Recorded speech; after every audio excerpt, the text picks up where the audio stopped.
What we don't usually hear is what Palestinians who live in Gaza actually think of Hamas and what they actually think of the war. That's why our next guest is here. His name is Joseph Braude. He's president of the Center for Peace Communications. And Joseph, your group has produced a series of videos called Whispered in Gaza, featuring the voices of ordinary Palestinians. Here's an example. There's a false stereotype that Palestinians in Gaza love rockets and wars. The wars that happen in Gaza are waged by the Hamas government for political aims that serve them alone. If you're a Gazan citizen who opposes war and says, "I don't want war," you're branded a traitor. It's forbidden to say that you don't want war. They exploit us under the pretext of resistance. Consider the wars that happened in 2008, 2012, 2014, and 2020. They made profit out of it, and only the people suffered. Whenever there's a war and they get more aid money, they're the ones who benefit, and we get nothing.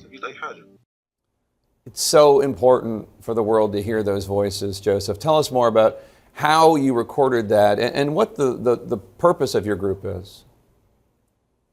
Well, the Center for Peace Communications is concerned with amplifying voices that oppose extremist groups and want a different future, of partnership and peace among themselves and including with their Israeli neighbors.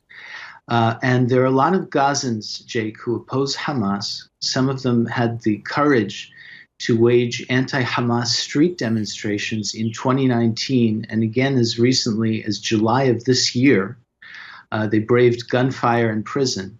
But the world hasn't paid much attention to them, and they still want to be heard. So we launched an initiative to interview many Gazans across the Strip from all walks of life and platform them safely. There are also a lot of Gazans who are furious with the Israelis and hate the IDF.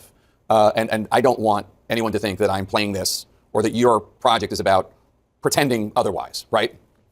Absolutely. And of course, it's possible to be anti-Hamas and anti-Israel at the same time. They are very clear that they're angry at Hamas for starting wars it can't win while hiding in tunnels and leaving civilians to suffer the casualties. Hamas tries to silence free expression in Gaza. Watch this last clip. It's from a journalist who tried to cover an anti-Hamas demonstration. I was working for foreign press agencies because somebody needed to provide news coverage. While I was covering the event, I was beaten. My hand was broken. My cell phone was broken. My camera was broken. Our household was mistreated. My entire extended family, a lot of them. Any member of my family they got a hold of was jailed. They beat and abused them. They put nails in their feet. Tough stuff there. I mean, there is not a free press in Gaza. That's right.